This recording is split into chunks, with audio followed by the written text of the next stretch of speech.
बच्चों, आपके सामने एडवांस फ्रेजेस बता रहा हूँ जो रिपोर्टर्स तैयारी कर रहे हैं अभी 140 की स्पीड की एग्ज़ाम के लिए, उनके लिए बहुत ही कारगर उपयोगी सिद्ध होंगे। इसके साथ ही मैं आपको बताना चाहूँगा कि मेरी एडवांस फ्रेजेस की बुक भाग 9 अगले हफ्ते में छप कर आ जाएगी। जिस किसी को भी इस पुस्तक की आवश्यकता हो कृपया अभी से बुक करवा लें। इसके साथ ही आउटलाइन दे रहा हूँ मैं।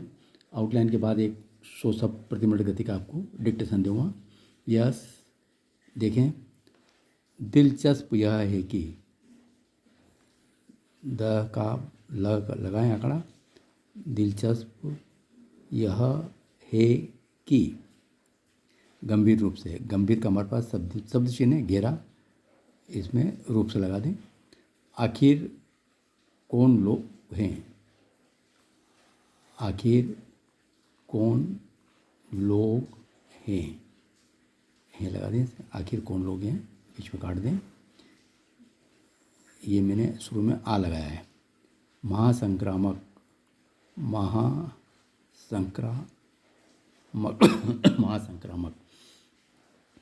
संक्रामक रोग, संक्रामक और र से काट दें, संक्रामक रोग।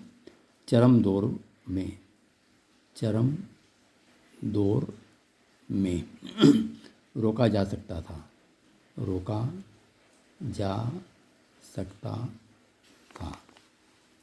कम से कम, लाइन से ऊपर क कर दें, कम से कम हर स्तर पर टिक एज लगा के डाउनवर्ड रह करके इस स्तर के चाप को बड़ा कर दें, पर निकल जाएगा।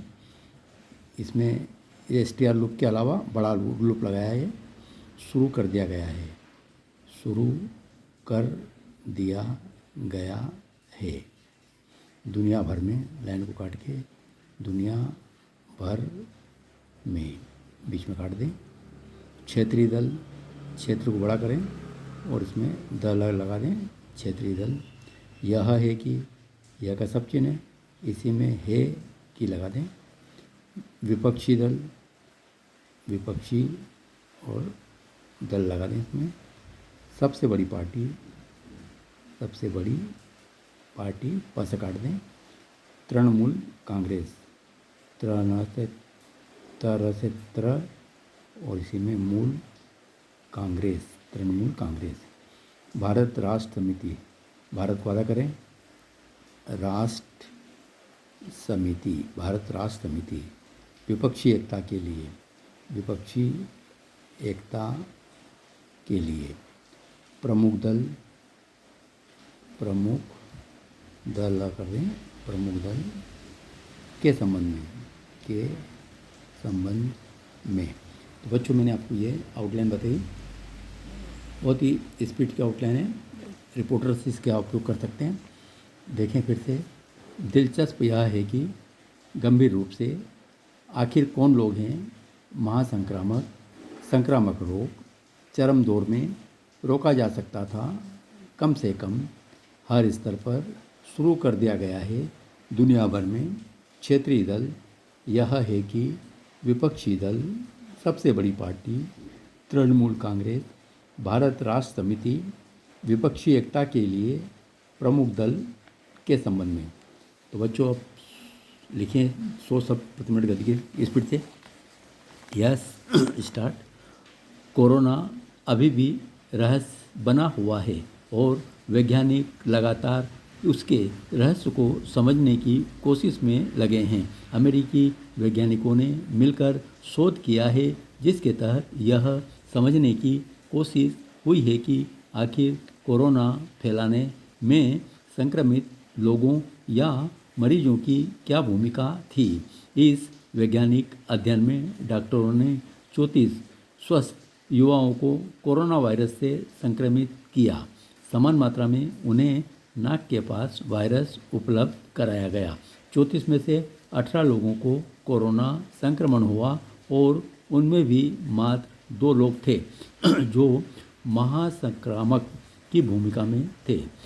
दिलचस्प यह है कि इन दोनों मरीजों में कोरोना के लक्षण बहुत सामान्य किस्म के थे। मतलब जिन लोगों को गंभीर रूप से कोरोना हुआ वे अपेक्षाकृत कम वायरस उत्सर्जित कर रहे थे। अब वैज्ञानिकों के पास यह जानकारी है कि हर संक्रमित समान रूप से खतरनाक नहीं होता। अब आगे उन्हें यह पता लगाना है कि ऐसे संक्रमण या वायरस जनित महामारी में आखिर कौन लोग होते हैं जो दूसरों के लिए ज़्यादा खतरनाक हो जाते हैं। अगर महासंक्रामक लोगों की पहचान हो गई तो यह चिकित्सा विज्ञान के लिए एक बड़ी कामयाबी होगी। शोध में यह भी साफ हुआ है कि ज़्यादातर उत्सर्जन हवा में होता है। कैलिफोर्निया विश्वविद्यालय में संक्रामक रोग चिकित्सक मोनिका गांधी कहती हैं, महामारी के चरम दौर में मनुष्यों के बीच इतना अंतर था कि वायरस को नियंत्रित करना कठिन हो गया था। उनके कहने का अर्थ यह है कि ज़्यादा वायरस फैला रहे लोगों की अगर पहचान हो जाती तो महामारी को घातक होने से रोका जा सकता था। 9 जून को प्रकाशित अध्ययन से यह भी पता चलता है कि कोविड-19 की कुछ विसंगतियों के लिए वायरस की कम और मानव शरीर विज्ञान की ज़्यादा भूमिका रही है। हर व्यक्ति का शरीर अलग अलग प्रभाव और रोग प्रतिरोधक क्षमता वाला होता है। शोध के तहत 18 विकसित संक्रमण शिकार लोगों को कम से कम 14 दिन अस्पताल में रखा गया। हर दिन प्रतिभागियों के नाक, गले, हवा, हाथ और कमरे में विभिन्न सतहों पर मौजूद वायरस की मात्रा का अध्ययन किया गया। ऐसे विस्तृत अध्ययन में भी 2 लोग ही ज़्यादा खतरनाक पाए गए। इनको संक्रमितों ने हर स्तर पर और हवा में भी खूब वायरस उगले।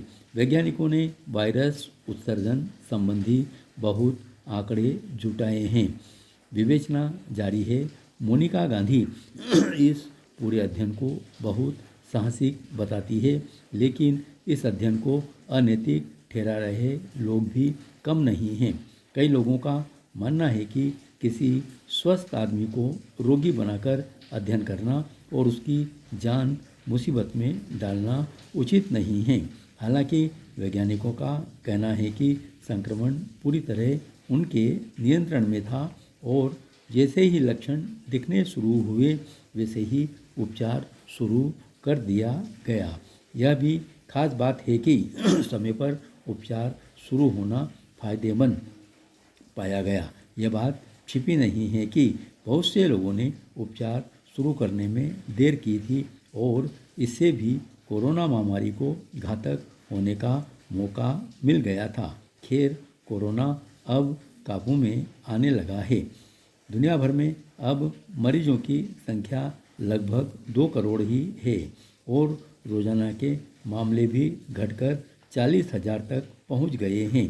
भारत में तो बमुश्किल 2000 सक्रिय मामले हैं।